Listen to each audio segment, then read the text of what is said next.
صبح طلوع ہوئی۔ ناصر اب قدم گھسیٹ رہا تھا، لیزا گھوڑے پر سر رکھے سوئی ہوئی تھی۔ گھوڑا معمولی سی چال چل رہا تھا۔ ایک جگہ پانی اور گھاس دیکھ کر گھوڑا رک گیا۔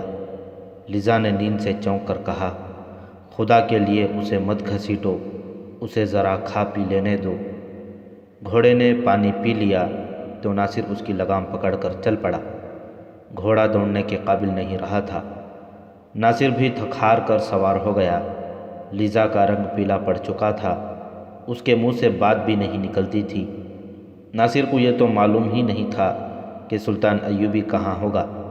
وہ ترکمان کو جا رہا تھا، سلطان ایوبی آگے چلا گیا تھا، جسے بعد میں کوہ سلطان کا نام دیا گیا تھا، مگر وہ اب وہاں بھی نہیں تھا، اس مقام سے بھی آگے چلا گیا تھا۔ ناصر کو ترکمان اور کوہ سلطان کی چٹانیں نظر آنے لگی تھیں، اور وہ سوچ رہا تھا کہ کس طرف سے جائے۔ سورج بہت اوپر آ گیا تھا۔ اس وقت سلطان ایوبی ایک چٹانی ویرانے میں اپنے عملے کے ساتھ وہاں کا جائزہ لے رہا تھا۔ اس نے عملے کو ایک جگہ رکنے کو کہا اور اکیلا ہی ایک طرف نکل گیا۔ اس کے ذہن میں شاید اپنی فوج کی پیش قدمی کی کوئی اسکیم تھی۔ گھوڑے سے اتر کر وہ ایک چٹان پر چڑھ گیا۔ چاروں فدائی اس چٹان سے تھوڑی ہی دور ایک جگہ چھپ کر اسے دیکھ رہے تھے۔ وہ کچھ دیر اوپر کھڑا ادھر ادھر دیکھتا رہا۔ نیچے آنے دو، ایک فدائی نے اپنے ساتھیوں سے کہا۔ اس کے محافظ قریب ہی کہیں چھپے ہوئے ہوں گے، دوسرے نے کہا۔ آج بچ کر نہ جائے، ایک اور بولا۔ صرف ایک آدمی آگے جائے گا، چوتھے نے کہا۔ وار پیچھے سے کرنا، ضرورت پڑی تو باقی آگے جائیں گے۔ سلطان ایوبی چٹان سے اترا اور گھوڑے پر سوار ہو کر کسی اور طرف چلا گیا۔ فدائی اس کے پیچھے پیچھے گئے۔ حملے کے لیے یہ جگہ موزوں نہیں تھی۔ ناصر ابھی بہت دور تھا۔ سلطان ایوبی ایک بار پھر گھوڑے سے اترا، ایک اور چٹان پر چڑھا، تھوڑی دیر بعد وہاں سے اترا اور گھوڑے کی لگام پکڑ کر پیدل چل پڑا۔ فدائی اس سے ذرا ہی دور چھپے ہوئے تھے۔ سلطان ایوبی ایک جگہ سے گھوم گیا، آگے میدان تھا۔ وہ گھوڑے پر سوار ہونے ہی لگا تھا کہ اسے دوڑتے قدموں کی آہٹ سنائی دی۔ ایک فدائی 1 فٹ لمبا خنجر ہاتھ میں لیے اسے 2-3 قدم دور رہ گیا تھا۔ سلطان ایوبی نے دیکھ لیا۔ سلطان ایوبی نے اپنا خنجر نکالا، فدائی نے وار کر دیا۔ سلطان ایوبی نے اس کی خنجر والی کلائی کے آگے اپنی کلائی رکھ کر وار روکنے کی کوشش کی، مگر فدائی تنومند تھا، وار بڑی ہی طاقت سے کیا گیا تھا۔ سلطان ایوبی نے وار کیا، جو فدائی بچا گیا۔ چٹان کی اوٹ سے ایک اور فدائی نکلا، اس نے بھی وار کیا، جو سلطان ایوبی نے بچا تو لیا، لیکن اس کے کولہے کی کھال کو چیر گیا۔ سلطان ایوبی گھوڑے کی اوٹ میں ہو گیا۔ ایک فدائی ادھر آیا تو سلطان ایوبی نے بائیں ہاتھ کا گھونسا اس کے منہ پر مارا۔ وہ پیچھے کو گرنے لگا تو سلطان ایوبی نے خنجر اس کے دل کے مقام پر اتار کر زور سے ایک طرف کو جھٹکا دیا۔ وہ فدائی ختم ہو گیا۔ دوسرے نے اس کے پیچھے سے وار کیا، لیکن سلطان ایوبی بروقت سنبھل گیا۔ فدائی کے خنجر کی نوک سلطان ایوبی کے ایک بازو میں لگی۔ یہ زخم بھی گہرا نہیں تھا۔ باقی 2 فدائی بھی سامنے آ گئے۔ سرپٹ دوڑتے گھوڑوں کے ٹاپ سنائی دیے، جو آن واحد میں سلطان ایوبی کے قریب آ گئے۔ فدائی بھاگے، ایک کو تو سواروں نے گھوڑوں تلے کچل ڈالا، دوسرے کو مار ڈالا۔ سلطان ایوبی کی پکار پر آخری فدائی کو زندہ پکڑ لیا گیا۔ اللہ نے سلطان صلاح الدین ایوبی کو اس حملے سے بھی بچا لیا۔ اس پر جس وقت حملہ ہوا، اس کا عملہ اس سے 700-800 گز دور ایک بلندی پر کھڑا تھا۔ اتفاق سے ان میں سے کسی نے دیکھ لیا، ورنہ یہ حملہ ناکام ہونے والا نہیں تھا۔ یہ قاتلانہ حملہ مئی 1176 عیسوی ذی القعدہ 571 ہجری کا ہے۔ اس کے متعلق مورخین میں اختلاف پایا جاتا ہے۔ قاضی بہاؤالدین شداد نے اپنی ڈائری میں اتنا ہی لکھا ہے کہ سلطان صلاح الدین ایوبی قلعہ اعزاز کے محاصرے کے لیے جا رہا تھا کہ 4 فدائیوں نے اس پر قاتلانہ حملہ کیا۔ اللہ تبارک و تعالیٰ نے اسے بچا لیا۔ میجر جنرل ریٹائرڈ محمد اکبر خان رنگروٹ نے متعدد حوالوں سے لکھا ہے کہ سلطان ایوبی قلعہ اعزاز کے محاصرے کے دوران دن کے وقت اپنے ایک سالار جاد الاسدی کے خیمے میں سویا ہوا تھا جب ایک فدائی نے خیمے میں جا کر اس پر خنجر سے وار کیا۔ اتفاق سے سلطان ایوبی کے سر پر وہ مخصوص پگڑی تھی جو وہ میدان جنگ میں پہنا کرتا تھا، اسے تربوش کہتے تھے۔ حملہ آور کا خنجر تربوش میں لگا اور سلطان ایوبی جاگ اٹھا۔ فوراً ہی 4-5 فدائی اندر آ گئے اور ان کے ساتھ ہی سلطان ایوبی کے باڈی گارڈ بھی اندر آ گئے، جنہوں نے فدائیوں کو ہلاک کر ڈالا۔ جنرل موصوف نے لکھا ہے کہ یہ فدائی کچھ عرصے سے دھوکے میں سلطان ایوبی کے محافظ دستے میں شامل ہو گئے تھے۔ یورپی مورخوں نے لکھا ہے کہ حملہ آور سلطان ایوبی کے ایک باڈی گارڈ تھے۔ ان مورخین نے سلطان ایوبی کے خلاف یہ شہادت مہیا کرنے کی کوشش کی ہے کہ وہ اپنی فوج میں بالکل مقبول نہیں تھا، یہاں تک کہ اس کے باڈی گارڈز تک اس کے وفادار نہیں تھے۔ اس وقت کے وقائع نگاروں کے غیر مطبوعہ تحریروں سے یہی کہانی سامنے آتی ہے جو سنائی گئی ہے۔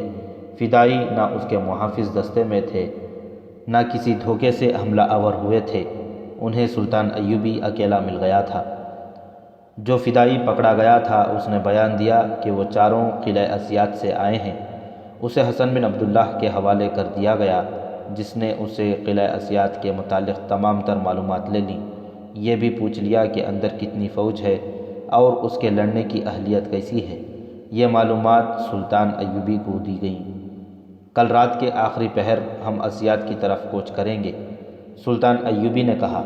اس نے اپنے ہائی کمانڈ کے سالاروں کو بلایا اور کہا، فدائیوں کا یہ اڈا اکھاڑنا ضروری ہے، اس پر فوراً قبضہ کرنا ہے، فوج کا تیسرا حصہ کافی ہوگا۔ اس نے بتایا کہ کتنی نفری جائے گی اور اس کی ترتیب کیا ہوگی۔ اس شام سلطان ایوبی کو اطلاع دی گئی کہ ناصر نام کا ایک چھاپا مار واپس آیا ہے۔ حسن بن عبداللہ ناصر سے ساری رپورٹ لے چکا تھا، اسے سلطان ایوبی کے پیش کرنا ضروری تھا۔ ناصر کو بڑی ہی بری حالت میں پیش کیا گیا۔ مسلسل سفر، بھوک اور پیاس نے اسے ادموا کر دیا تھا۔ اس کے ساتھ لیزا تھی، اس کا رنگ اڑا ہوا اور جسمانی حالت دگرگوں تھی۔ ناصر نے سلطان ایوبی کو پوری تفصیل سے سنایا کہ اس پر کیا گزری ہے۔ اس نے کوئی بات پوشیدہ نہ رکھی، لیزا کے متعلق بھی سب کچھ بتایا۔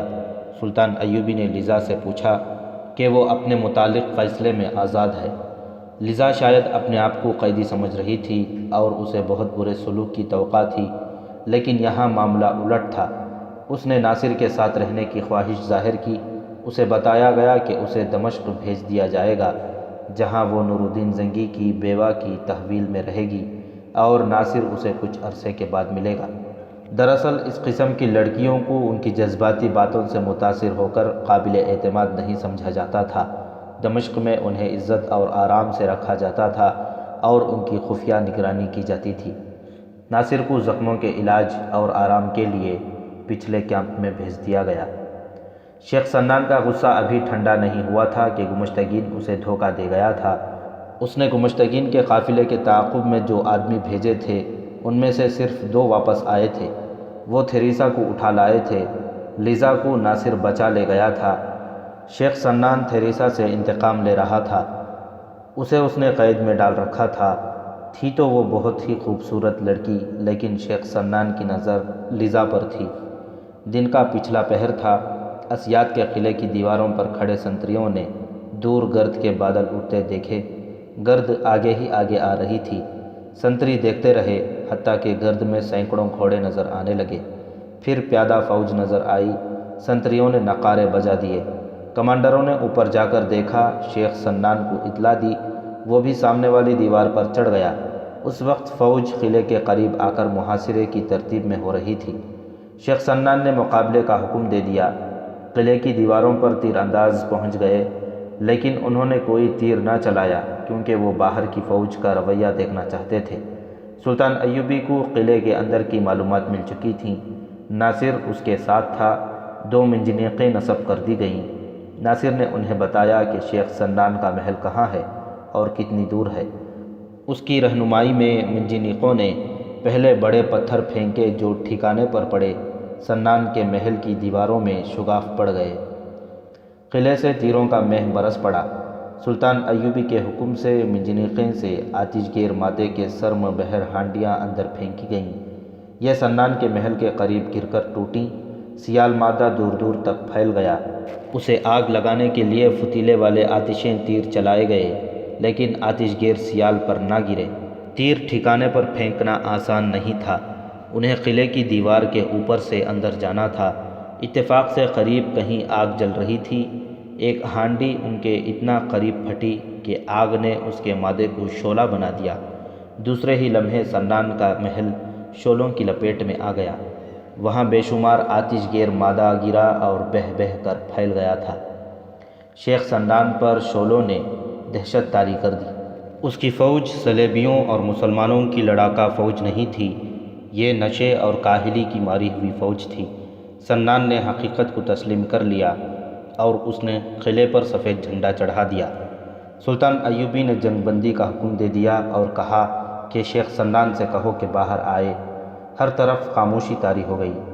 ذرا دیر بعد قلعے کا دروازہ کھلا اور شیخ سنان 2-3 سالاروں کے ساتھ باہر آیا۔ سلطان ایوبی اس کے استقبال کے لیے آگے نہیں بڑھا۔ اس کی نگاہ میں سنان مجرم تھا۔ وہ جب سلطان ایوبی کے سامنے آیا تو سلطان نے اسے اور اس کے سالاروں کو اتنا بھی نہ کہا کہ بیٹھ جاؤ۔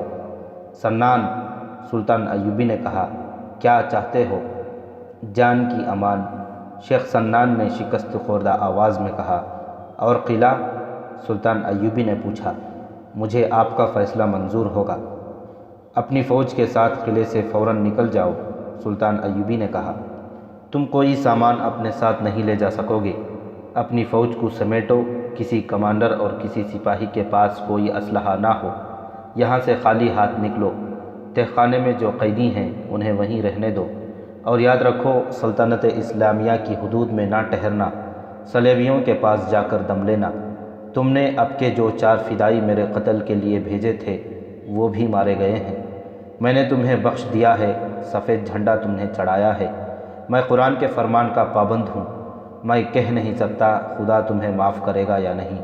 اپنے آپ کو مسلمان کہنا چھوڑ دو، ورنہ میں تمہیں اور تمہارے فرقے کو بحیرہ روم میں ڈبو کر دم لوں گا۔ جب سورج غروب ہو رہا تھا، دور افق پر انسانوں کی لمبی قطار سر جھکائے چلی جا رہی تھی۔ شیخ سنان اسی قطار میں تھا۔ اس قطار میں اس کے سپاہی اور اس کے سالار بھی تھے، اور اس قطار میں اس کے پیشہ ور قاتل بھی تھے۔ وہ اپنے ساتھ کچھ بھی نہیں لے جا سکے تھے۔ ان کے گھوڑے اور اونٹ قلعے میں رکھ لیے گئے تھے۔ سورج غروب ہونے تک سلطان ایوبی کی فوج قلعے پر قبضہ مکمل کر چکی تھی۔ تہ خانے سے قیدیوں کو نکال لیا گیا تھا۔ قلعے سے جو زر و جواہرات برآمد ہوئے ان کا کوئی شمار نہ تھا۔ سلطان ایوبی نے قلعہ ایک سالار کے حوالے کیا اور رات کو ہی کوہ سلطان کو روانہ ہو گیا۔ وہ اب زیادہ انتظار نہیں کرنا چاہتا تھا۔ چند ہی دنوں میں اس نے پیش قدمی کی اور اعزاز کے قلعے کا محاصرہ کر لیا۔ حلب والوں نے اس قلعے کو دفاعی لحاظ سے بہت مستحکم کر رکھا تھا۔ یہ دراصل حلب کا دفاع تھا۔ اس میں جو فوج تھی وہ تازہ دم تھی، میدان جنگ میں نہیں گئی تھی۔ سلطان ایوبی کو ایسی خوش فہمی نہیں تھی کہ وہ اس قلعے کو فوراً سر کرے گا۔ یہ خطرہ بھی تھا کہ عقب سے حلب کی فوج حملہ کر دے گی۔ اس خطرے کو روکنے کا انتظام کر لیا گیا تھا۔ سلطان ایوبی کو یہ فائدہ حاصل تھا کہ حلب کی فوج ترکمان کی لڑائی سے نقصان اٹھا کر آئی تھی۔ اس کا لڑنے کا جذبہ مجروح ہو چکا تھا۔ قلعہ اعزاز کے دفاع میں لڑنے والوں نے بے جگری سے مقابلہ کیا۔ تمام دن اور ساری رات انہوں نے سلطان ایوبی کی فوج کو قلعے کے قریب نہ آنے دیا۔ دیواریں توڑنے والی پارٹیوں نے بہت کوشش کی کہ کسی جگہ سے دیوار کے قریب چلے جائیں اور دیوار توڑ سکیں، لیکن تیر اندازوں نے انہیں قریب نہ آنے دیا۔ اگلے دن بڑی منجنیقوں سے قلعے کے دروازے پر وزنی پتھر مارے گئے۔ آتش گیر مادے کی ہانڈیاں بھی دروازے پر پھینک کر آتشیں تیر چلائے گئے۔ شعلوں نے دروازے کو چاٹنا شروع کر دیا۔ اوپر سے اعزاز کے تیر اندازوں نے منجنیقیں چلانے والوں پر بہت تیر برسائے۔ یہ تیر بڑی کمانوں سے پھینکے جا رہے تھے، اس لیے دور تک آ جاتے تھے۔ ان سے منجنیقوں کے کئی آدمی زخمی اور شہید ہوئے، لیکن اس قربانی کے بغیر قلعہ سر کرنا ممکن نہیں تھا۔ ایک شہید ہوتا تو دوسرا اس کی جگہ لے لیتا تھا۔ دروازہ جل رہا تھا اور اس پر لگاتار پتھر پڑ رہے تھے۔ بہت دیر بعد پتھر دروازے میں سے اندر جانے لگے۔ شعلوں نے لکڑی کو کھا لیا تھا۔ لوہے کا فریم باقی تھا جو پتھروں سے ٹیڑھا ہو رہا تھا۔ رات کو شعلے بجھ گئے۔ دروازے کا آہنی ڈھانچہ رہ گیا۔ اس میں سے پیادے گزر سکتے تھے، گھوڑے گزارنا مشکل تھا۔ یہاں جانبازی کی ضرورت تھی۔ پیادہ دستوں کو حکم دیا گیا کہ دروازے کے ڈھانچے میں سے گزر کر اندر جائیں۔ یہ سلطان ایوبی کے کریک ٹروپس تھے۔ انہوں نے ہلہ بول دیا۔ اعزاز کے سپاہیوں نے ان دستوں کا یہ حشر کیا کہ آگے جو گئے تھے انہیں وہیں ڈھیر کر دیا۔ پیچھے والے اپنے ساتھیوں کی لاشوں کے اوپر سے اندر گئے۔ یہ معرکہ بڑا ہی خونریز تھا۔ اس سے یہ فائدہ اٹھایا گیا کہ دروازے کا آہنی ڈھانچہ توڑ لیا گیا۔ جو پیادے زندہ تھے وہ اندر جا کر بکھر گئے اور خوب لڑے۔ پھر گھوڑ سواروں کو اندر جانے کا حکم ملا۔ سلطان ایوبی نے قلعے کے اندر آتش زنی کا حکم دے دیا۔ ایک دستہ جگہ جگہ آگ لگانے لگا۔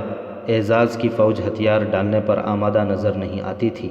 یہ قلعہ حلب سے نظر آتا تھا۔ رات کو حلب والوں نے دیکھا کہ جہاں قلعہ ہے وہاں سے آسمان سرخ ہو رہا ہے، شعلے بلند ہو رہے تھے۔ یہ اطلاع تو حلب میں پہنچ چکی تھی کہ سلطان ایوبی نے اعزاز کو محاصرے میں لے رکھا ہے۔ حلب کے ہائی کمانڈ نے اس امکان پر بھی غور کیا تھا کہ سلطان ایوبی پر عقب سے حملہ کیا جائے، مگر سالاروں نے بتایا کہ فوج لڑنے کے قابل نہیں۔ اس وقت سیف الدین حلب میں ہی تھا اور گمشتگین بھی وہیں چلا گیا تھا۔ ان دونوں کے درمیان اعزاز اور حلب کے دفاع کے سلسلے میں ترش کلامی ہوئی، جو اس حد تک بڑھی کہ گمشتگین نے سیف الدین کو قتل کی دھمکی دے دی۔ سیف الدین نے اتحاد توڑ دیا۔ اس کی جو بچی کچھ ہی فوج تھی وہ حلب سے نکال لے گیا۔ یہ لوگ دراصل ایک دوسرے کے بھی دشمن تھے۔ الملک الصالح کی عمر اب 13 برس سے کچھ اوپر ہو گئی تھی۔ وہ سوچنے سمجھنے کے قابل ہو گیا تھا۔ اس نے گمشتگین کا رویہ دیکھا تو اس نے محسوس کر لیا کہ اس کا یہ دوست سازشی ہے۔ اس نے گمشتگین کو قید خانے میں ڈال دیا۔ تاریخ میں تحریر ہے کہ گمشتگین نے ان حالات میں کہ حلب اور اعزاز محاصرے میں تھے، الملک الصالح کے خلاف کوئی نئی سازش تیار کی تھی، جس کا انکشاف ہو گیا اور اسے قید میں ڈال کر 2-3 روز بعد قتل کر دیا گیا۔ آخر اعزاز کے محافظوں نے ہتھیار ڈال دیے۔ سلطان ایوبی کو اس کی بہت بڑی قیمت دینی پڑی۔ اس کے جن دستوں نے قلعے کے اندر معرکہ لڑا تھا ان کی نفری آدھی رہ گئی تھی۔ اعزاز والوں نے ثابت کر دیا تھا کہ وہ بزدل نہیں۔ سلطان ایوبی نے فوراً حلب کو محاصرے میں لے لیا۔ حلب قریب ہی تھا۔ حلب کے اندر جذبے کی یہ کیفیت تھی کہ رات اعزاز کے شعلوں نے انہیں دہشت زدہ کر دیا تھا۔ انہیں یہ بھی معلوم تھا کہ ان کی فوج میں اتنا دم نہیں رہا کہ شہر کا دفاع کر سکے۔ انہی شہریوں نے کچھ عرصہ پہلے سلطان ایوبی کے چھکے چھڑا دیے تھے اور اسے محاصرہ اٹھانا پڑا تھا، مگر اب یہ شہر جیسے مر ہی گیا تھا۔ محاصرے کے دوسرے دن الملک الصالح کا ایک ایلچی سلطان ایوبی کے پاس آیا اور جو پیغام لایا وہ صلح کی پیشکش نہیں تھی۔ یہ ایک ایسا جذباتی پیغام تھا جس نے سلطان ایوبی کو جھنجھوڑ ڈالا۔ پیغام یہ تھا کہ نور الدین زنگی مرحوم کی بچی سلطان ایوبی سے ملنا چاہتی ہے۔ اس بچی کا نام شمس النساء ہے۔ یہ الملک الصالح کی چھوٹی بہن تھی۔ عمر 10-11 سال تھی۔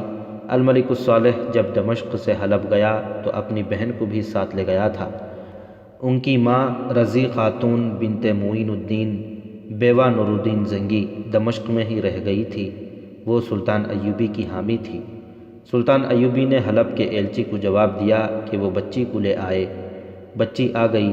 اس کے ساتھ الملک الصالح کے 2 سالار تھے۔ سلطان ایوبی نے بچی کو سینے سے لگا لیا اور وہ بہت رویا۔ بچی کے ہاتھ میں الملک الصالح کا تحریری پیغام تھا جس میں اس نے شکست قبول کر لی تھی اور سلطان ایوبی کو سلطان تسلیم کر لیا تھا۔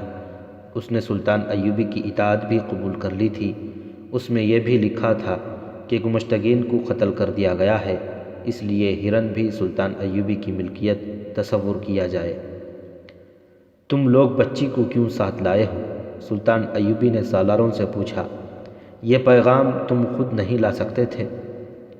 جواب سالاروں کو دینا چاہیے تھا، لیکن انہوں نے بچی کی طرف دیکھا۔ بچی نے سلطان ایوبی سے کہا، ماموں جان، مجھے بھائی صالح نے بھیجا ہے۔ آپ اعزاز کا قلعہ ہمیں دے دیں اور ہمیں حلب میں رہنے دیں، ہم آئندہ آپ سے لڑائی نہیں کریں گے۔ سلطان ایوبی نے بچی کے ساتھ آئے ہوئے سالاروں کو غضبناک نظروں سے دیکھا۔ وہ شرط منوانے کے لیے زنگی مرحوم کی بچی کو ساتھ لائے تھے۔ میں اعزاز کا قلعہ اور حلب تمہیں دیتا ہوں شمس النساء۔ سلطان ایوبی نے بچی کو گلے لگا کر کہا اور حکم جاری کر دیا کہ اعزاز کے قلعے سے اپنی فوج نکال لی جائے اور حلب کا محاصرہ اٹھا لیا جائے۔ اس نے حلب کے سالاروں سے کہا، میں نے اعزاز اور حلب اس معصوم بچی کو دیا ہے، تم بزدل، بے غیرت اور ایمان فروش اس قابل بھی نہیں کہ تمہیں فوج میں رہنے دیا جائے۔ 24 جون 1176 عیسوی، 14 ذی الحج 571 ہجری، معاہدے پر دستخط ہو گئے۔ سلطان ایوبی نے اعزاز اور حلب کو سلطنت اسلامیہ میں شامل کر لیا اور الملک الصالح کو نیم خود مختاری کی حیثیت دے دی۔ اس کے فوراً بعد سیف الدین نے بھی سلطان ایوبی کی اطاعت قبول کر لی اور مسلمانوں کی آپس کی لڑائیوں کا دور ختم ہو گیا، مگر قوم میں غدار اور ایمان فروش بدستور سرگرم رہے۔ رات، روح اور روشنی۔ قبرستان بہت ہی وسیع تھا۔ تمام قبریں ابھی تازہ تھیں، مٹی کی ڈھیریاں بے ترتیب تھیں، کوئی اونچی کوئی نیچی، بعض قبریں ایک دوسرے سے مل گئی تھیں۔ میدان جنگ کی قبریں ایسی ہی ہوا کرتی ہیں۔ حمات سے حلب تک ایسے 3 قبرستان تیار ہو گئے تھے۔ یہ سرسبز اور شاداب خطہ اداس ہو گیا تھا، اس کی فضا خون کی بو سے بوجھل ہو گئی تھی۔ جہاں پرندے چہچہاتے تھے وہاں گدھ منڈلا رہے تھے۔ ایسا ایک قبرستان حلب کے مضافاتی قلعہ اعزاز کے قریب تھا۔ قبروں کی مٹی ابھی نمناک تھی۔ سلطان صلاح الدین ایوبی کی فوجوں کا امام چند ایک فوجیوں کے ساتھ وہاں کھڑا فاتحہ پڑھ رہا تھا۔ اس نے جب منہ پر ہاتھ پھیرے تو آنسو اس کی داڑھی تک پہنچ چکے تھے۔ یہ خطہ اب بانجھ ہو جائے گا، یہاں اب کوئی پتا ہرا نہیں ہوگا۔ اس نے کہا، یہاں ایک ہی رسول صلی اللہ علیہ وسلم کی اطاعت کرنے والے، ایک ہی کلمہ اور ایک ہی قرآن پڑھنے والے ایک دوسرے کے قاتل ہو گئے تھے۔ جس زمین پر بھائی کے ہاتھوں بھائی کا خون گرتا ہے وہ زمین سوکھ جاتی ہے۔ یہاں تکبیر کے نعرے ٹکرائے تھے، یہ سب مسلمان تھے، ایک دوسرے کے ہاتھوں قتل ہوئے۔ حق کے نام پر جانیں قربان کرنے والے شہید ہوئے اور باطل کے ساتھی اس رتبے سے محروم رہے۔ یہ سب روز محشر اکٹھے اٹھائے جائیں گے۔ خدائے ذوالجلال انہیں یہ تو ضرور کہیں گے کہ خون جو تم نے ایک دوسرے کو بہایا ہے، اتنا تم مل کر اسلام کے دشمن کا بہاتے تو فلسطین ہی نہیں اسپین بھی ایک بار پھر تمہارا ہوتا۔ گھوڑوں کے قدموں کی ہنگامہ خیز آوازیں سنائی دیں۔ امام کے ساتھ کھڑے کسی فوجی نے کہا، سلطان آ رہے ہیں۔ امام نے گھوم کر دیکھا، سلطان صلاح الدین ایوبی آ رہا تھا۔ اس کے ساتھ سالار اور محافظ دستے کے 6 سوار تھے۔ قبرستان کے قریب آ کر سلطان ایوبی نے گھوڑا روکا، اترا اور امام کے قریب آ کر فاتحہ پڑھ کر اس نے امام سے ہاتھ ملایا۔ سلطان محترم، امام نے سلطان ایوبی سے کہا، یہ صحیح ہے کہ یہ بھی مسلمان تھے جو ہمارے خلاف لڑے، لیکن میں انہیں اس قابل نہیں سمجھتا کہ ان کی قبروں پر فاتحہ پڑھی جائے۔ انہیں شہیدوں کے ساتھ دفن نہیں کرنا چاہیے تھا۔ ہمارے مجاہدین حق کی خاطر لڑ رہے تھے، انہیں آپ نے دشمن کے مقتولین کے ساتھ دفن کرا دیا ہے۔ میں انہیں بھی شہید سمجھتا ہوں جو باطل کی خاطر ہمارے خلاف لڑے تھے۔ سلطان ایوبی نے کہا، یہ اپنے حکمرانوں کی فریب کاری کے شہید ہیں۔ ہم نے اپنے سپاہیوں کو اللہ کا پیغام دیا تھا، ان کے خلاف لڑنے والے سپاہیوں کو ان کے بادشاہوں نے جذباتی نعرے اور جھوٹا پیغام دے کر ان کے دلوں میں باطل کو حق بتا کر بٹھا دیا۔ ان کے اماموں نے انعام و اکرام لے کر سپاہیوں کو گمراہ کیا اور اللہ اکبر کے نعرے لگا کر اللہ اور رسول صلی اللہ علیہ وسلم کے احکام کی خلاف ورزی کرائی۔ میں ان کی لاشوں کو ایک ہی گڑھے میں دبا کر یا کہیں پھینک کر ان کی توہین نہیں کرنا چاہتا تھا۔ ہمارے دشمن مسلمانوں کے جن سپاہیوں کو احساس ہو گیا تھا انہیں گمراہ کیا گیا ہے وہ ہمارے ساتھ ہیں، اور یہ جو مر گئے ہیں ان تک روشنی نہیں پہنچی تھی، کیونکہ بادشاہی کے دل دادہ حکمرانوں نے ان کی آنکھوں پر پٹی باندھی تھی۔ پہلے سنایا جا چکا ہے کہ مسلمان امرا سلطان صلاح الدین ایوبی کے دشمن ہو گئے تھے۔ وہ خلافت سے آزاد ہو کر خود مختار حکمران بننا چاہتے تھے۔ ان میں ایک نور الدین زنگی مرحوم کا بیٹا الملک الصالح تھا، دوسرا موصل کا امیر سیف الدین غازی، اور تیسرا گمشتگین جوہیرن کا قلعہ دار تھا، لیکن اس نے خود مختاری کا اعلان کر دیا تھا۔ ان تینوں نے اپنی فوجوں کی متحدہ ہائی کمان بنا لی اور سلطان ایوبی کے خلاف محاذ آرا ہو گئے تھے۔ صلیبی ان کی پشت پناہی کر رہے تھے۔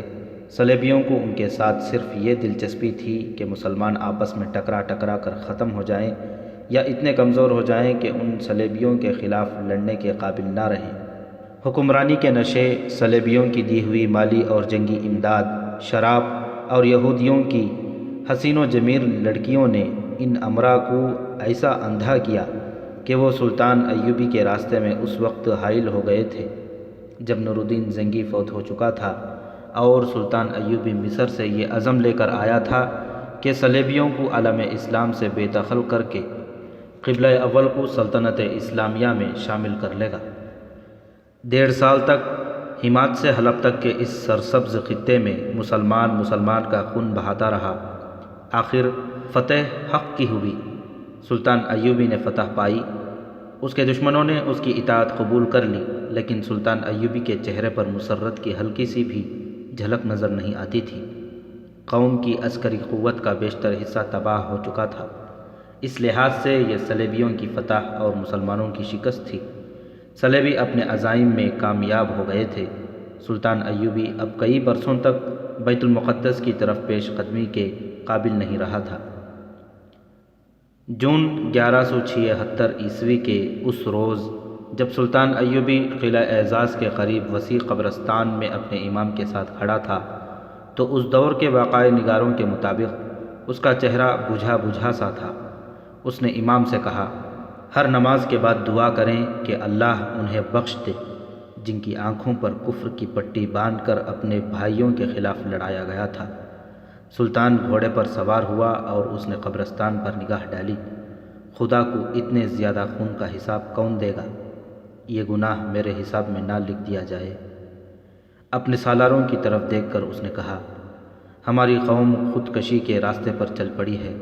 کفار امت رسول اللہ صلی اللہ علیہ وسلم کی قوت اور جذبے سے اس قدر خائف ہیں کہ اس قوت کو دلکش حربوں سے کمزور کر رہے ہیں۔ ان کے پاس یہی ایک ذریعہ رہ گیا ہے۔ ہمارے بعض بھائیوں نے ان کے اس ذریعے کو قبول کر لیا ہے اور تاریخ میں خانہ جنگی کا باب کھول دیا ہے۔ اگر ہم نے اس باب کو یہیں بند نہ کیا تو میں مستقبل کو جہاں تک دیکھ سکتا ہوں مجھے امت رسول اللہ صلی اللہ علیہ وسلم خانہ جنگی سے خودکشی کرتی نظر آتی ہے۔ کفار آج کے دور کی طرح مالی اور جنگی امداد دے دے تو امت کو آپس میں لڑاتے رہیں گے۔ چند ایک افراد پر جب تخت و تاج کے حصول کا جنون سوار ہوتا ہے تو وہ قوم کو اعلی کار بنا کر قوم کو لے ڈوبتے ہیں۔ بادشاہی کے یہ بھوکے لوگ قوم کا خون اسی طرح بہاتے رہیں گے۔ یہ اتنا وسیع قبرستان دیکھو، قبریں گنو تو گن نہیں سکو گے۔ ہم پیچھے جو لاشیں دفن کر آئے ہیں ان کا بھی شمار نہیں۔ میں اتنے خون کا حساب کس سے لوں؟ خدا کو میں کیا جواب دوں گا؟ خانہ جنگی کا سلسلہ ختم ہو گیا ہے۔ ایک سالار نے کہا، اب آگے کی سوچیں۔ ہمیں بیت المقدس پکار رہا ہے، قبلہ اول ہماری راہ دیکھ رہا ہے، اور مجھے مصر پکار رہا ہے۔ سلطان ایوبی نے گھوڑا چلا دیا اور کہنے لگا، وہاں سے بڑی تشویشناک خبریں آ رہی ہیں۔ وہاں میرا قائم مقام میرا بھائی ہے، وہ مجھے پریشانی سے بچانے کے لیے حالات کی سنگینگی مجھ سے چھپا رہا ہے۔ علی بن سفیان اور کوتوال غیاث بلبیس بھی مجھے تفصیل سے کوئی بات نہیں بتا رہے، صرف اتنی خبر بھیجتے ہیں کہ دشمن کی زمین دوز تخریبی سرگرمیاں جاری ہیں، ان کا سدباب کیا جا رہا ہے۔ پرسوں کے قاصد نے بتایا ہے کہ قاہرہ میں تخریب کاری زور پکڑتی جا رہی ہے۔ معلوم ہوتا ہے شیخ سنان کو ہم نے عصیات سے بے دخل کر دیا ہے، مگر اس کا قاتل گروہ قاہرہ میں سرگرم ہے۔ 2 کمانڈر ایسے طریقے سے قتل ہو گئے ہیں کہ ان کے جسموں پر زخم اور چوٹ کا کوئی نشان نہیں۔ مرنے کے بعد لاشوں کی حالت سے یہ بھی پتہ نہیں چلتا کہ زہر دیا گیا تھا۔ یہ حشیشین کا خاص طریقہ ہے۔ تو کیا آپ فوج کو یہیں رہنے دیں گے یا ساتھ لے جائیں گے؟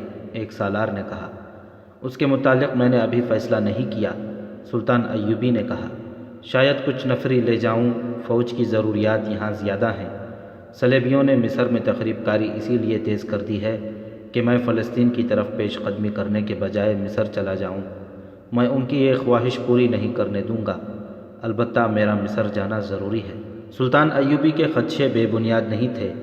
صلیبیوں کی ذہنیت اور عزائم کو اس سے بڑھ کر اور کوئی نہیں سمجھ سکتا تھا۔ اس وقت جب وہ قبرستان سے فاتحہ پڑھ کر اپنی جنگی ہیڈ کوارٹر کی طرف جا رہا تھا، شیخ سنان تریپولی پہنچ چکا تھا۔ آپ پڑھ چکے ہیں کہ حسن بن صباح کے بعد اس فرقے کے جس پیر و مرشد نے شہرت حاصل کی وہ شیخ سنان تھا۔ یہ شخص حشیشین فدائیوں کا سربراہ تھا۔ سلطان ایوبی اور صلیبیوں کی جنگوں کے دوران فدائیوں کا قاتل گروہ شیخ سنان کی زیر قیادت بہت ہی زیادہ سرگرم ہو گیا تھا۔ سلطان ایوبی پر متعدد بار قاتلانہ حملے کیے گئے اور ہر حملے کا انجام یہ ہوا کہ قاتل مارے گئے اور جو بچے وہ پکڑے گئے۔ صلیبیوں نے شیخ سنان کو عصیات نام کا ایک قلعہ دے رکھا تھا جو مئی 1176 میں سلطان ایوبی نے محاصرے میں لے کر شیخ سنان سے ہتھیار ڈلوائے اور اس سے قلعہ خالی کرا کے اسے بخش دیا تھا۔ اس محاصرے کی تفصیلات سنائی جا چکی ہیں۔ شیخ سنان جون 1176 عیسوی کے ایک روز تریپولی لبنان پہنچا۔ اس کے ساتھ اس کے فدائی اور فوج تھی، کسی کے پاس کوئی ہتھیار نہیں تھا۔ سلطان ایوبی نے انہیں نہتہ کر کے رخصت کیا تھا۔ تریپولی اور گرد و نواح کا وسیع علاقہ ایک صلیبی حکمران ریمانڈ کے قبضے میں تھا۔ شیخ سنان اس کے پاس پہنچا اور پناہ مانگی۔ 2 روز بعد ریمانڈ نے ادھر ادھر سے دوسرے صلیبی بادشاہوں اور کمانڈروں کو تریپولی بلایا تاکہ سلطان ایوبی کے خلاف آئندہ لائحہ عمل تیار کیا جائے۔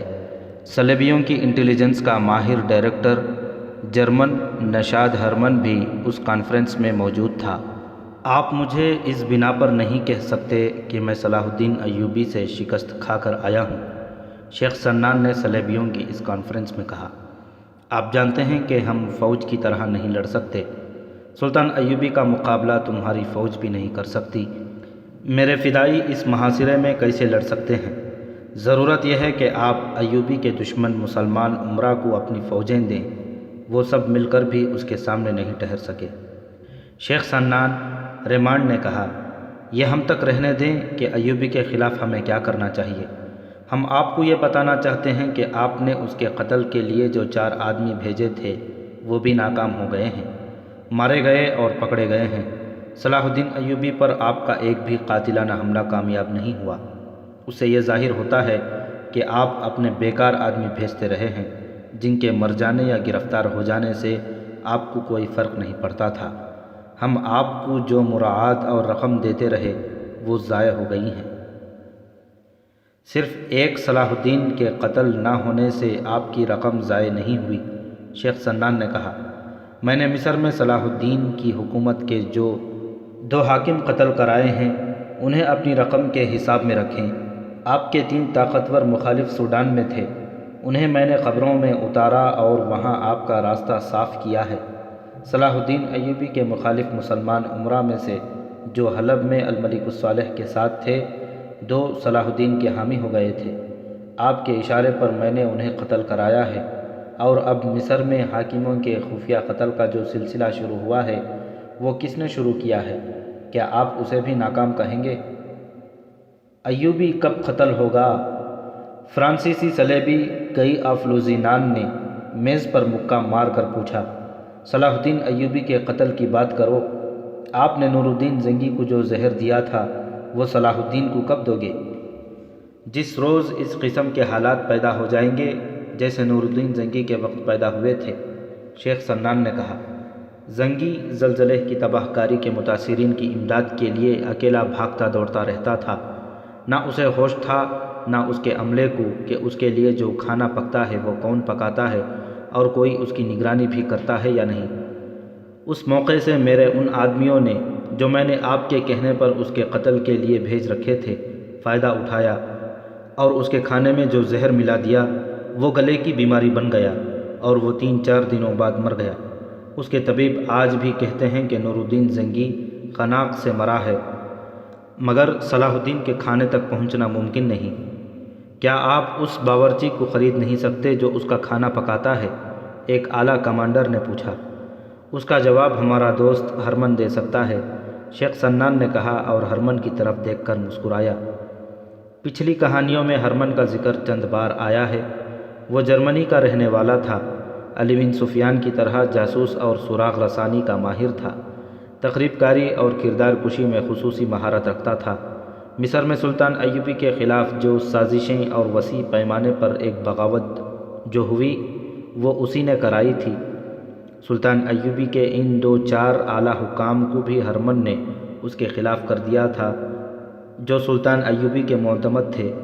وہ مسلمان حکام اور عوام کی نفسیات اور کمزوریوں کو خوب سمجھتا اور انہیں استعمال کرنے کا فن جانتا تھا۔ اسے ایک صلیبی بادشاہ فلپ اگسٹس اپنے ساتھ لایا تھا۔ وہ سوڈان، مصر اور عرب کے ہر حصے کی زبان مقامی لب و لہجے سے بول سکتا تھا۔ شیخ سنان ٹھیک کہتے ہیں، ہرمن نے کہا۔ اس سوال کا جواب مجھے دینا چاہیے کہ صلاح الدین ایوبی کے باورچی کو کیوں نہیں خریدا جا سکتا؟ اگر صلاح الدین ایوبی پر ہوتا تو وہ اب تک زہر سے مارا جا چکا ہوتا۔ وہ اس کی پرواہ نہیں کرتا کہ اس کے کھانے کی کسی نے نگرانی کی ہے یا نہیں۔ اس نے اپنی جان کو خدا کے سپرد کر رکھا ہے۔ اس عقیدے کا وہ پکا ہے کہ اس کی موت کا جو دن مقرر ہے اس روز اسے اپنی جان خدا کے حضور پیش کرنی ہے اور اسے کوئی انسان روک نہیں سکتا۔ اس کے محافظ دستے کا کمانڈر، خفیہ محکمے کا ایک ذمہ دار آدمی اور اس کا ایک معتمد خاص اس کا کھانا کھا کر دیکھتے ہیں۔ بعض اوقات طبیب آ جاتا ہے اور وہ بھی کھانا دیکھتا ہے۔ اس کی اتنی کڑی نگرانی کے علاوہ دوسری دشواری یہ ہے کہ سلطان صلاح الدین ایوبی کے باورچی اور دیگر تمام ملازم اس کے مرید ہیں۔ ان کے دلوں میں اس کی اندھی عقیدت ہے۔ ایوبی انہیں اپنے نوکر نہیں سمجھتا، ان کے ساتھ دوستوں اور بھائیوں جیسا سلوک کرتا ہے۔ پوری طرح جائزہ لیا جا چکا ہے۔ صلاح الدین کے اس ذاتی حلقے میں سے کسی کو خریدنا یا اس حلقے میں اپنا کوئی آدمی داخل کرنا ممکن نہیں۔ اس کے پاس افراد ایسے ہیں جو اس کے گرد حصار کھینچے ہوئے ہیں۔ یہ ہیں علی بن سفیان، غیاث بلبیس، حسن بن عبداللہ اور زاہدان۔ یہ سب اتنے ماہر سراغ رساں ہیں کہ ان کی نظریں انسان کے ضمیر اور روح کو بھی دیکھ لیتی ہیں۔ اسلام کا خاتمہ، فلپ اگسٹس نے کہا۔ میں 100 بار کہہ چکا ہوں کہ ہمیں اسلام کا خاتمہ کرنا ہے۔ یہ ایسا مذہب ہے جو انسان کی روح کو قبضے میں لے لیتا ہے۔ جس کسی نے اسلام کو اپنی روح میں اتار لیا اسے دنیا کی کوئی طاقت شکست نہیں دے سکتی۔ آپ سب نے دیکھ لیا ہے کہ سلطان صلاح الدین ایوبی کے گرد جن مسلمانوں کا گھیرا ہے وہ مذہب کے اتنے پکے ہیں کہ تم زر و جواہرات سے اور اتنی خوبصورت لڑکیوں سے ان کا گھیرا نہیں توڑ سکتے۔ وہ مسلمان کچے ایمان کے ہیں جنہیں تم خرید لیتے ہو۔ انہوں نے اسلام کو اپنی روح میں نہیں اترنے دیا تھا۔ تم نے دیکھا ہے کہ ہمارے کتنے بڑے بڑے لشکروں کو صلاح الدین کے کتنے تھوڑے تھوڑے سپاہیوں نے کتنا کتنا نقصان پہنچایا ہے۔ جہاں ہمارے گھوڑے تھکن اور پیاس سے رہ جاتے وہاں صلاح الدین کے سپاہی تھکن اور پیاس سے بے نیاز رہتے ہیں۔ اس قوت کو یہ لوگ ایمان کہتے ہیں۔ ہمیں ان کا ایمان کمزور کرنا ہے ہرمن۔ ان کے 1-2 عمرہ یا اعلیٰ حکام کو ہاتھ میں لینا بے شک ضروری ہے، اس سے آپ نے بہت فائدہ اٹھایا ہے، لیکن کوئی ایسا طریقہ اختیار کرو جس سے اس قوم کے دل میں اپنے مذہب کے خلاف بیزاری پیدا ہو جائے۔ پختہ عمر کے آدمیوں کی نظریات بدلنا آسان نہیں ہوتا۔ ان کی نسل کو بچپن اور لڑکپن میں اپنا نشانہ بنا لو۔ کچے ذہن کو تم اپنے سانچے میں ڈھال سکتے ہو، ان کے حیوانی جذبے کو بھڑکاؤ۔ یہودی یہ کام کر رہے ہیں، ہرمن نے کہا، اور اس محاذ پر میں جو کچھ کر رہا ہوں اس کے نتائج آہستہ آہستہ سامنے آ رہے ہیں۔ ایک دن یا چند ایک دنوں میں آپ کسی کے نظریات اور عقیدے نہیں بدل سکتے۔ اس عمل میں وقت لگتا ہے، ایک دور گزر جاتا ہے۔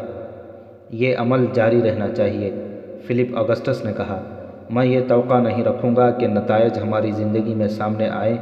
مجھے پوری امید ہے کہ ہم نے کردار کشی کا یہ عمل جاری رکھا تو وہ وقت آئے گا کہ مسلمان برائے نام مسلمان رہ جائیں گے، ان کے ہاں مذہبی فرائض محض رسمی بن جائیں گی اور ان پر ہمارا رنگ چڑھ جائے گا، ان کی سوچوں پر صلیب غالب آ جائے گی۔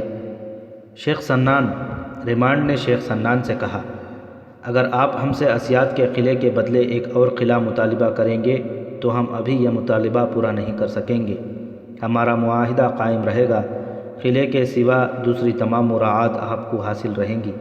اگر آپ ان مراعات اور مالی وظیفوں کو برقرار رکھنا چاہتے ہیں تو قاہرہ میں اور خصوصاً تمام تر مصر میں صلاح الدین ایوبی کی فوج اور انتظامیہ کی اہم شخصیتوں کا قتل جاری رکھیں اور صلاح الدین ایوبی کے قتل کی بھی کوششیں جاری رکھیں۔ صلاح الدین کے قتل کے متعلق میں آپ کو صاف الفاظ میں بتا دیتا ہوں کہ میں اس میں سے اور کوئی آدمی ضائع نہیں کروں گا۔ شیخ سنان نے کہا، اس شخص کا قتل ممکن نظر نہیں آتا۔ میں بڑے قیمتی فدائی ضائع کر چکا ہوں۔ مجھے یہ کہنے کی بھی اجازت دیں کہ صلاح الدین ایوبی نے مجھے نئی زندگی دی ہے۔ میں نے اس کے آگے ہتھیار ڈالے تو مجھے یہ توقع تھی کہ میں نے اس پر جتنے قاتلانہ حملے کرائے ہیں ان کا انتقام لینے کے لیے وہ مجھے اور میرے چیدہ فدائیوں کو قتل کر دے گا، لیکن اس نے میری اور میرے آدمیوں کی جان بخشی کر دی۔ میں تو یہ سمجھا تھا کہ وہ ہمیں دھوکہ دے رہا ہے، جو ہی ہم پیٹ پھیریں گے وہ ہم پر تیروں کا مہ برسا دے گا یا ہم پر گھوڑے دوڑا دے گا۔ آپ مجھے دیکھ رہے ہیں، میں اپنے تمام آدمیوں اور پوری فوج کے ساتھ آپ کے سامنے زندہ موجود ہوں۔ آپ مجھے مراعات سے محروم کر دیں، میں سلطان صلاح الدین کے قتل سے دستبردار ہو گیا ہوں۔ البتہ قاہرہ میں میرے آدمیوں کی کارگزاری سے آپ کو مایوسی نہیں ہوگی۔ قاہرہ میں ایسے حالات پیدا کر دیے گئے ہیں جو صلاح الدین کو قاہرہ جانے پر مجبور کر دیں گے۔ ہرمن نے کہا، بہت جلد سوڈانی مصر کی سرحدی چوکیوں پر حملوں کا سلسلہ شروع کر دیں گے۔ مصر پر کوئی بڑا حملہ نہیں کیا جائے گا، حملے کا دھوکہ دیا جائے گا تاکہ سلطان صلاح الدین شام سے مصر چلا جائے۔ ہرمن جاسوسی اور سراغ رسانی کا ماہر تھا، لیکن اسے معلوم نہیں تھا کہ اس کانفرنس میں جو خاص ملازم شراب اور کھانے کی چیزیں لا اور لے جا رہے تھے ان میں وکٹر نام کا ایک فرانسیسی سلطان ایوبی کا جاسوس تھا، اور انہی خاص ملازموں میں راشد چنگیز نام کا ایک ترک مسلمان بھی تھا جس نے اپنے آپ کو یونانی کا عیسائی ظاہر کر کے یہ نوکری حاصل کی تھی۔ یہ بھی سلطان ایوبی کا جاسوس تھا۔ ہرمن نے ان خاص ملازموں کو جو کانفرنسوں اور کمانڈروں کی محفلوں اور دعوتوں میں حاضر رہتے اور کھانا کھلاتے تھے، گہری چھان بین کے بعد اس ملازمت کے لیے منتخب کیا تھا۔ پہلے بتایا جا چکا ہے کہ سلطان ایوبی نے جاسوسوں کا جال پھیلا رکھا تھا۔ اسے صلیبیوں کے دور اندر کی باتوں کا قبل از وقت علم ہو جاتا تھا۔ اب شیخ سنان کی اس کانفرنس کی تمام باتیں اس کے 2 جاسوسوں نے سن لی تھیں جنہیں چند دنوں تک سلطان ایوبی تک پہنچ جانا تھا۔ ان دنوں قاہرہ میں زمین دوز تخریب کاری بڑھ گئی تھی۔ مصر کی فوج کے نائب سالار سے ایک درجے کم عہدے کا ایک کمانڈر شہر کے باہر مردہ پایا گیا۔ وہ شام کے بعد گھر سے نکلا تھا، ساری رات گھر نہ آیا۔ صبح اس کی لاش دیکھی گئی۔ اس کے جسم پر کوئی زخم نہیں تھا، کوئی چوٹ نہیں تھی۔ سراغ رسانوں نے جائے واردات پر ایک تو مرنے والے کی نقوش پا دیکھے اور 2 نقوش کسی اور کے تھے۔ اس کمانڈر کے چال چلن کی سب تعریف کرتے تھے۔ اس کا اٹھنا بیٹھنا غلط یا مشکوک قسم کے لوگوں کے ساتھ نہیں تھا۔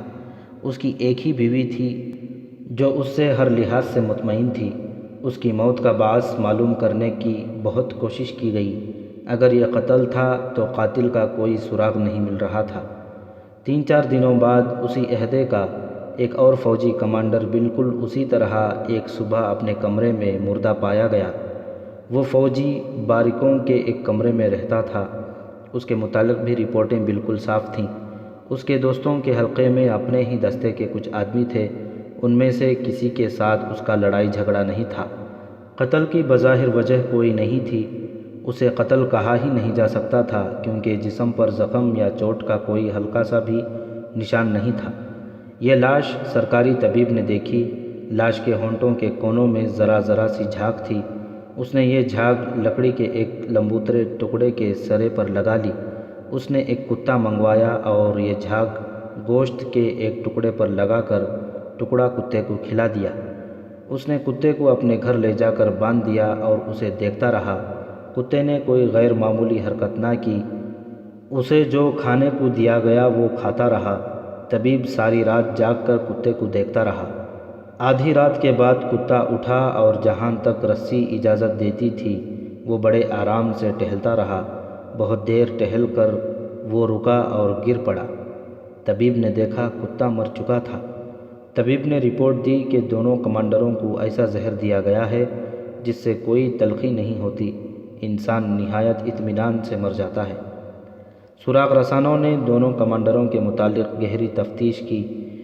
یہ معلوم کرنے کی بہت کوشش کی گئی کہ زندگی کے آخری روز وہ کس کس سے ملے، کہاں گئے اور انہوں نے کس کے ساتھ کچھ کھایا پیا، مگر کوئی سراغ نہ ملا۔ شادی شدہ کمانڈر کی بیوی سے بھی پوچھ گچھ کی گئی لیکن اس پر شک کی کوئی وجہ نہیں تھی۔ دونوں کمانڈروں میں مشترکہ وصف یہ تھا کہ پکے مسلمان تھے۔ میدان جنگ میں ان کی کمانڈ اور دلیری کی تعریف سلطان ایوبی نے بھی کی تھی۔ دونوں سرحدی دستوں کے کمانڈر رہ چکے تھے اور انہوں نے کئی ایک سوڈانیوں کو سرحد پار کرتے گرفتار کیا تھا۔ سوڈانیوں نے انہیں بہت رشوت پیش کی تھی جو انہوں نے قبول نہیں کی تھی۔ اب دونوں کو نائب سالاری کی ترقی ملنے والی تھی۔ وہ اس قابل تھے کہ کسی بھی جگہ حملے کی قیادت آزادانہ کر سکیں۔ علی بن سفیان نے رائے دی کہ قتل کی یہ دونوں وارداتیں صلیبی تخریب کاری کی ہیں اور قاتل فدائی ہیں۔ اس نے کہا کہ دشمن نے اب اہم شخصیتوں کے قتل کا سلسلہ شروع کر دیا ہے۔ تمام کمانڈروں اور حکام کو خبردار کر دیا گیا کہ کسی اجنبی یا مشکوک آدمی کے ہاتھ سے کوئی چیز نہ کھائیں اور ایسے آدمیوں پر نظر رکھ کر انہیں پکڑنے کی کوشش کریں جو دوستی لگانے اور کھانے پینے کی کوئی چیز پیش کرنے کی کوشش کریں۔ سراغ رساں مصروف ہو گئے۔ دوسرے کمانڈر کے قتل کے 7-8 روز بعد ایک رات فوج کے خیموں کو آگ لگ گئی۔ ہزاروں خیمے ایک جگہ لپٹے پڑے تھے، ان کے انباروں کے اوپر چھپر تھے، وہاں پہرا بھی تھا، پھر بھی آگ لگ گئی۔ یہ آگ تخریب کاری کا نتیجہ تھی۔ وہاں اتفاقیہ آگ لگنے کا کوئی امکان نہیں تھا کیونکہ ان چھپروں کے قریب آگ جلانے کی ممانعت تھی، اس کی سختی سے پابندی کی جاتی تھی۔ اس کے علاوہ پر اسرار سے کچھ اور واقعات ہوئے تھے۔ سرحدی دستوں کو اور زیادہ چوکس کر دیا گیا تھا۔ سوڈان کی طرف سرحد کے اندر چوری چھپے آنے والوں کی تعداد اور رفتار بڑھ گئی تھی، اس کا اندازہ ان لوگوں کی گرفتاریوں سے ہوتا تھا۔ علی بن سفیان نے اپنی انٹیلیجنس کو اور زیادہ پھیلا دیا اور پہلے سے زیادہ ہوشیار کر دیا تھا۔ قاہرہ سے کچھ دور دریائے نیل کے کنارے پہاڑی علاقہ تھا، اس کے اندر کہیں فرعونوں کے زمانے کے کھنڈر تھے۔ اس سے پہلے ایسے واقعات ہوئے تھے کہ صلیبی اور سوڈانی تخریب کاروں نے ایسے کھنڈروں کو خفیہ اڈوں کے طور پر استعمال کیا تھا۔ مصر میں ایسے کھنڈروں کی تعداد کچھ کم نہیں تھی۔ اس پہاڑی علاقے کو نظر میں رکھنے کے لیے علی بن سفیان نے اپنے جاسوسوں کو خصوصی ہدایات کے ساتھ مقرر کر رکھا تھا۔ اب کہ صلیبی تخریب کاروں نے یہ کامیابی بھی حاصل کر لی تھی کہ انہوں نے 2-3 مہینوں کے عرصے میں علی بن سفیان کے 6-7 جاسوس جو قاہرہ میں مختلف جگہوں پر مختلف بحروپوں میں رہتے تھے غائب کر دیے تھے۔ یہ وہ جاسوس تھے جو صلیبیوں کے جاسوسوں کو پکڑنے کے ماہر تھے، لیکن وہ خود پکڑے گئے یا مارے گئے۔ خطرہ یہ تھا کہ وہ پکڑے گئے تو صلیبی انہیں حشیشین کے حوالے کر کے انہیں مصر کی ہی حکومت اور فوج کے خلاف استعمال کریں گے۔ اصل خطرہ تو یہ تھا کہ دشمن کے جاسوسوں نے قاہرہ کے جاسوسوں کو پہچان لیا تھا۔ جاسوسی اور سراغ رسانی کی اس جنگ میں دشمن جیت رہا تھا۔ علی بن سفیان نے اب ذرا اونچے عہدوں کے ایسے جاسوس جو اپنے فن میں خصوصی مہارت رکھتے تھے استعمال کرنے شروع کر دیے تھے۔ ان میں ایک مہدی الحسن تھا جو یروشلم اور تریپولی تک بڑی کامیاب جاسوسی کر آیا تھا، بہت دلیر اور دانشمند جاسوس تھا۔ علی بن سفیان نے یہ پہاڑی علاقہ اسے دے رکھا تھا۔ اس علاقے کے اندر صرف ایک راستہ تھا، پیچھے دریا اور باقی ہر طرف پہاڑیاں اور چٹانیں بھی تھیں۔ اندرونی علاقے میں سبزہ اور درخت تھے، کہیں کہیں پانی کی جھیلیں بھی تھیں۔ اطلاع ملی تھی کہ اس کے اندر مشکوک سے آدمی آتے جاتے دیکھے گئے ہیں۔ فرعونوں کے کسی عمارت کے کھنڈر سامنے نظر نہیں آتے تھے۔ کسی نے کبھی دیکھے بھی نہیں تھے، لیکن یہ یقین ضرور تھا کہ اس کو حصار کے اندر فرعونوں نے کچھ نہ کچھ بنایا ضرور تھا جو اب تک موجود ہے۔ بہرحال یہ جگہ ایسی تھی جو تخریب کاروں کا خفیہ اڈہ بننے کے لیے موزوں تھی۔ مہدی الحسن وہاں ایک دو اونٹ اور چند ایک بھیڑ بکریاں لے جا کر صحرائی خانہ بدوش یا گڈریے کے بحیرہ میں جایا کرتا تھا۔ اس کے جانور ادھر ادھر چرتے چگتے رہتے اور وہ گھومتا پھرتا رہتا تھا۔ اس نے کچھ دور اندر تک علاقہ دیکھا تھا، وہاں اسے کچھ بھی نظر نہیں آیا تھا۔ بہت آگے جا کر ایک پہاڑی ایسی تھی جس کے دامن سے 20-25 فٹ اوپر ایک قدرتی سرنگ کا دہانہ تھا۔ مہدی الحسن اس سرنگ کے اندر گیا تھا۔ یہ اتنی اونچی اور فراخ تھی کہ اس میں سے اونٹ گزر سکتا تھا۔ یہ پہاڑی کی طرف تک چلی گئی تھی۔ مہدی الحسن دوسری طرف گیا۔ وہاں تنگ سی ایک وادی تھی جہاں کوئی اڈا نہیں ہو سکتا تھا۔ سرنگ بہت لمبی تھی۔ اس کے اندر دائیں بائیں دیواروں میں غاریں سی بنی ہوئی تھیں۔ اتنے بڑے بڑے پتھر بھی تھے کہ ایک پتھر کے پیچھے آدمی بیٹھ کر چھپ سکتا تھا۔ اس مصری جاسوس نے علی بن سفیان کو رپورٹ دی تھی کہ وہ جہاں تک جا سکا ہے اسے کوئی مشکوک جگہ نظر نہیں آئی، اور اتنے دن اسے کوئی ایک بھی آدمی اندر جاتا یا باہر آتا دکھائی نہیں دیا۔